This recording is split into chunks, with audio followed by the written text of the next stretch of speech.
Oke, kali ini kita akan berbagi tutorial bagaimana cara menghubungkan antara handphone dengan flash disk secara langsung.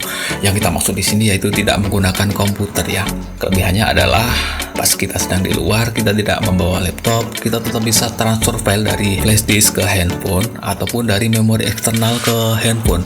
Kalau memori eksternalnya ada tambahan lagi yaitu card reader.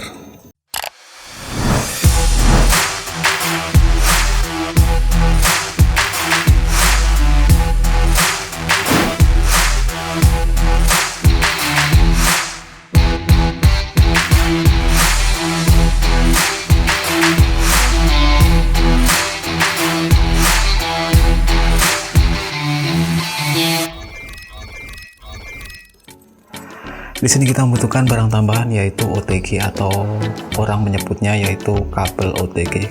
Karena ini nggak ada kabelnya, saya sebut aja OTG ya. Kalian bisa cari barang ini di counter-counter, sudah banyak yang jual. Bisa juga di toko online. Tinggal cari aja yang sesuai dengan tipe handphone kalian. Misalkan handphone kalian micro USB, beli aja yang micro. Misalkan handphone kalian Type-C, beli aja yang Type-C ya. Untuk langkah pertama, teman-teman colok flash disk kalian di OTG nya, kita masukkan ya. Selanjutnya tancapin di handphone kalian, ada notif, ada notifikasi USB SanDisk terhubung. Oke, langsung kita coba cek.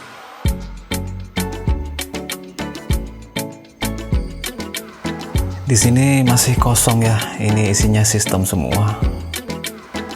Kita coba kembali.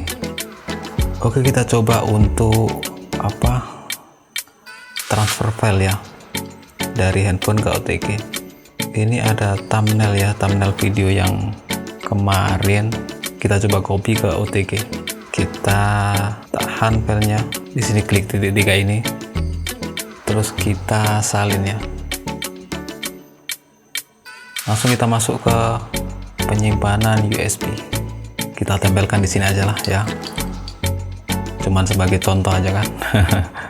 Dan teman-teman bisa lihat ini sudah masuk di USB SanDisk ya, yang flash disk tadi. Kita coba lihat rincian.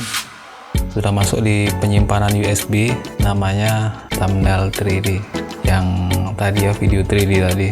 Dan sedikit tambahnya, untuk flash disk itu settingan defaultnya DIVA32, dan kalian bisa merubahnya menggunakan komputer ke format NTFS. Kalau DIVA32 itu maksimal transfernya sampai 4 GB saja. Oke, kayaknya segitu dulu tutorial kita hari ini. Semoga ini bermanfaat. Wassalamualaikum warahmatullahi wabarakatuh.